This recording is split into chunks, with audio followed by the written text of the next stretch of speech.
बिस्मिल्लाहिर्रहमानिर्रहीम। Non conducting dielectric media और dispersion, इस टॉपिक में हम सबसे पहले डिस्कस करेंगे कि what are the dielectric material and what are the dielectric medium and how we can distinguish between conducting and non conducting media. Conducting medium ऐसे medium होते हैं जिसमें हम कंडक्टर सेमी कंडक्टर्स को डिस्कस करते हैं, और non conducting medium mostly insulators को कहा जाता है, जिसमें बेस्ट एग्जांपल जो उनकी डाइलेक्ट्रिक मटेरियल है। डाइलेक्ट्रिक मटेरियल ऐसे मटेरियल होते हैं जिनके अंदर एटम्स अपनी पोजीशन पर फिक्स होते हैं, अपनी पोजीशन चेंज नहीं कर सकते। तो इसके अंदर एटम जो है वाइब्रेट ज़रूर कर सकता है, जिसकी वजह से वाइब्रेशन की वजह से उसके चार्ज ट्रांसपोर्ट किए जा सकते हैं चंद एक स्पेशल इलेक्ट्रिक फील्ड पर, एक ख़ास इलेक्ट्रिक फील्ड की वैल्यू पर। अदरवाइज उसमें जो है इलेक्ट्रिक फील्ड का इफेक्ट क्या है, ज़ीरो होता है।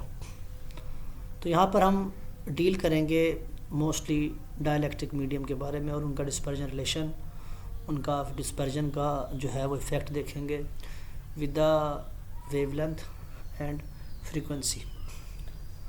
तो नॉर्मली जब हम ऑप्टिक्स की बात करते हैं तो हम ट्रांसपेरेंट मटेरियल डील करते हैं जिनके अंदर लेंस, मिरर, प्रिज्म, प्लेट्स या फिल्म यूज़ की जाती हैं। लेकिन अगर हम उनकी कंडीशन देखें तो उनके अंदर जो एयर या वैक्यूम के कांस्टेंट की वैल्यू है वो आमतौर पर म्यू नॉट और एप्सिलॉन नॉट से ज़ाहिर की जाती है। एप्सिलॉन नॉट आपके पास इलेक्ट्रिक फील्ड कांस्टेंट है और म्यू नॉट आपके पास मैग्नेटिक फील्ड कांस्टेंट है। तो ये इलेक्ट्रिक और मैग्नेटिक फील्ड कांस्टेंट है फॉर फ्री स्पेस। अगर इन्हीं कांस्टेंट को हम डील करें in the presence of medium, यानी कोई भी मटेरियल आपके पास आ जाए एज ए मीडियम, तो उसमें ये epsilon not electric field constant change हो जाएगा एप्सिलॉन में सिंपली, और म्यू नॉट आपके पास चेंज हो जाएगा सिंपल एप्सिलॉन। नॉर्मली जो हम फेज वेलोसिटी या इलेक्ट्रोमैग्नेटिक वेव की वेलोसिटी डिस्कस करते हैं उसको हम सी से डिनोट करते हैं, जिसको हम कहते हैं equal to speed of light. तो इसकी वैल्यू नॉर्मली ली जाती है 1/एप्सिलॉन नॉट म्यू नॉट। ये आपके पास है इन द एयर और वैक्यूम। और जब आप बात करते हैं किसी भी मीडियम में, तो मीडियम में आप एप्सिलॉन नॉट को एप्सिलॉन और म्यू नॉट को म्यू नॉट से रिप्लेस कर देंगे। तो यहाँ पर अगर हम रिफ्रैक्टिव इंडेक्स निकालें, रिफ्रैक्टिव इंडेक्स आपके पास रेशियो होता है between the velocity in a vacuum और air divide by the velocity in a medium, यानी n is equal to c/v।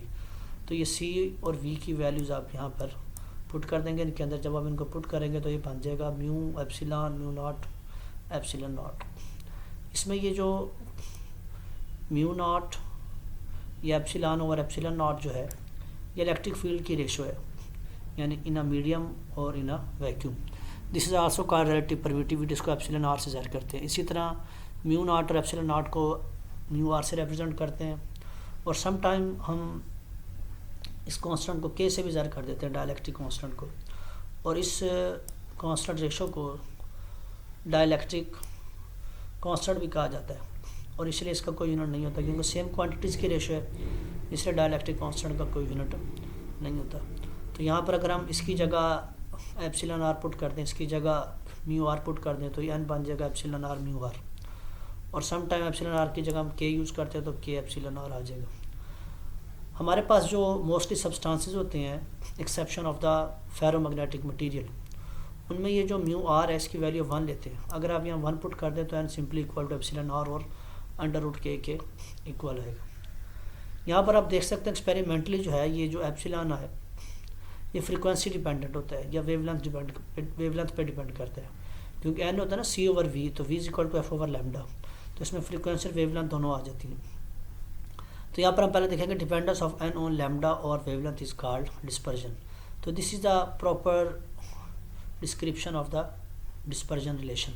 तो जब भी हम डिस्पर्जन रिलेशन की बात करेंगे तो इसका मतलब हम रिफ्रैक्टिव इंडेक्स को स्टडी कर रहे हैं विद रिस्पेक्ट टू फ्रीक्वेंसी और वेवलेंथ। अब वाइट लाइट को जब हम डिस्कस करते हैं तो वाइट लाइट के अंदर डिफरेंट कलर्स होते हैं, जिसकी वजह से ये जो आपके पास एन है इसके लिए फ्रीक्वेंसी और वेवलेंथ डिफरेंट आते हैं। फॉर एग्जांपल दिस वन, हम एक प्रिज्म की एग्जांपल लेते हैं, ट्रांसपेरेंट मटेरियल। इसमें फ़र्ज़ करें जो फेस AC है इस पर एक रे इंसिडेंट है, उसका एंगल I है, और उसके बाद रिफ्रैक्ट होने के बाद R में चेंज हो जाता है, और ये एंगल R के मीन आपके पास फॉर डाइलेक्ट्रिक कांस्टेंट। और ये जो आपके पास R और B हैं ये डिफरेंट कलर्स को रिप्रेजेंट कर रहे हैं। यहाँ पर ये 2 दिखाए गए, इसके अलावा फर्दर कलर्स भी इसमें आ सकते हैं, red, blue, green, violet and so on. We बगैर के फार्मूले को आप फॉलो कर सकते हैं। तो स्नेल लॉ यूज़ करेंगे n1 sin theta 1 is equal to n2 sin theta 2। तो n1 की जगह इसमें ये ग्लास आ गया Ng, और n2 की जगह एयर के लिए आ जाएगा, और एयर के लिए जो रिफ्रैक्टिव इंडेक्स है उसकी वैल्यू 1 लेते हैं आप, तो ये ख़त्म हो जाएगा यहाँ से Na, तो Ng की वैल्यू आ जाएगी sin r over sin i। अगर आप इसको ब्लू लाइट के लिए लेते हैं तो यहाँ B आ जाएगा, यहाँ B आ जाएगा। अगर आप इसको रेड लाइट के लिए लेते हैं तो रेड आ जाएगा, यहाँ पर रेड आ जाएगा। इंसिडेंट एंगल सेम रहेगा, रिफ्रैक्टेड एंगल जो है वो डिफरेंट आएगा। आप देख सकते हैं कि ब्लू लाइट पर रिफ्रैक्शन ज़्यादा है और रेड लाइट पर रिफ्रैक्शन कम है। यही वजह है कि रेड कलर ऊपर नज़र आ रहा है, ब्लू कलर आपको नीचे नज़र आ रहा है। तो हम देख सकते हैं sine of r b is greater than sine of r r, यानी जो ब्लू कलर की रिफ्रैक्शन है वो ग्रेटर है as compared to the blue colour. तो यहाँ पर हम कह सकते हैं कि जो एन है डिपेंड करता है ऑन फ्रीक्वेंसी और wavelength, that is called dispersion. तो टिपिकली ग्लास के लिए हम इसको एन के बजाय एन लैम्डा से रिप्रेजेंट करते होते हैं।